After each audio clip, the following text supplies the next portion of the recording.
Assalamualaikum warahmatullahi wabarakatuh. Anak-anakku, kali ini kita akan membahas mengenai persatuan dan kesatuan untuk kesejahteraan umum dan juga usaha pemerintah untuk meningkatkan kesejahteraan rakyat di awal masa kemerdekaan Indonesia. Persatuan dan kesatuan merupakan modal utama untuk mencapai kesejahteraan rakyat, mengingat rakyat Indonesia terdiri dari berbagai macam suku yang tersebar di berbagai wilayah kepulauan Indonesia. Dengan bersatu, maka rakyat Indonesia sudah turut membantu pembangunan di Indonesia. Jika pembangunan berjalan dengan lancar, tentunya rakyat Indonesia juga akan sejahtera. Namun sebaliknya, jika bangsa Indonesia terpecah belah, tentunya akan menghambat pembangunan di Indonesia. Jika pembangunan terhambat, maka akan berpengaruh terhadap kesejahteraan rakyatnya. Ingat ya, menjaga keutuhan Negara Kesatuan Republik Indonesia adalah tugas kita bersama, sehingga kita harus senantiasa menjaga keutuhan bangsa dengan senantiasa meningkatkan persatuan dan kesatuan. Usaha yang dapat kita lakukan untuk menjaga keutuhan Negara Kesatuan Republik Indonesia diantaranya menumbuhkan sikap toleransi, tentunya senantiasa menjaga keamanan dan ketertiban di kalangan masyarakat, dan juga kita harus senantiasa menjaga perbedaan dan menghindari pertikaian antar suku. Hal lainnya yang bisa dilakukan untuk menjaga keutuhan NKRI adalah dengan menjaga perbatasan wilayah Indonesia yang berbatasan dengan negara lain, dan juga senantiasa menjaga pulau-pulau terluar yang ada di wilayah Indonesia. Sementara sikap yang mencerminkan persatuan dan kesatuan diantaranya dengan menciptakan suasana rukun dan tentram di kalangan masyarakat. Kemudian, sebagai warga negara, kita harus senantiasa melaksanakan tanggung jawab yang seharusnya kita lakukan.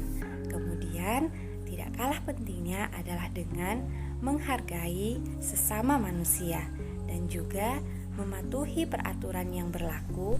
Selain itu, mengutamakan sikap saling menghargai antar sesama. Itu semua hal yang dapat kita lakukan untuk menjaga persatuan dan kesatuan bangsa agar tercipta kesejahteraan umum. Pada awal berdirinya Republik Indonesia, kondisi ekonomi yang ada di Indonesia kurang begitu baik, sehingga kesejahteraan rakyat pun juga kurang baik. Hal itu disebabkan karena barang-barang yang mahal akibat inflasi dan juga blokade ekonomi oleh Belanda atau Nica.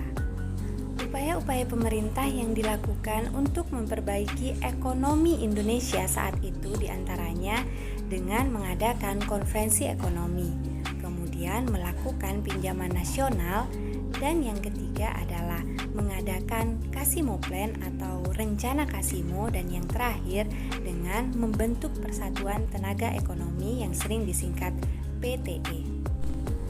Agar kalian lebih paham bagaimana usaha-usaha tersebut dilakukan, coba kalian simak penjelasan berikut ini.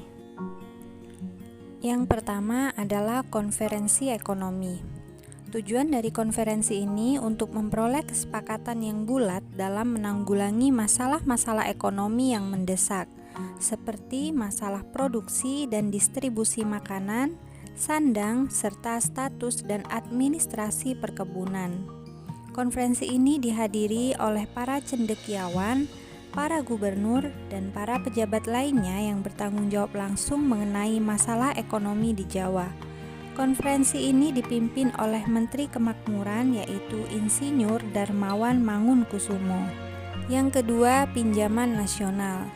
Pinjaman nasional akan dibayar kembali selama jangka waktu 40 tahun. Program pinjaman nasional ini dilaksanakan oleh Menteri Keuangan, yaitu Insinyur Surahman.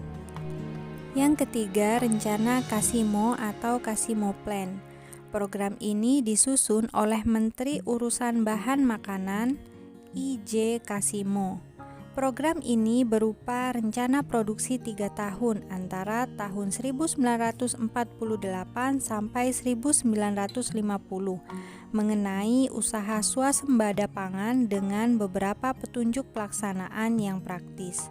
Untuk meningkatkan produksi bahan pangan dalam program ini, Kasimo menyarankan agar yang pertama, menanami tanah-tanah kosong di Sumatera Timur.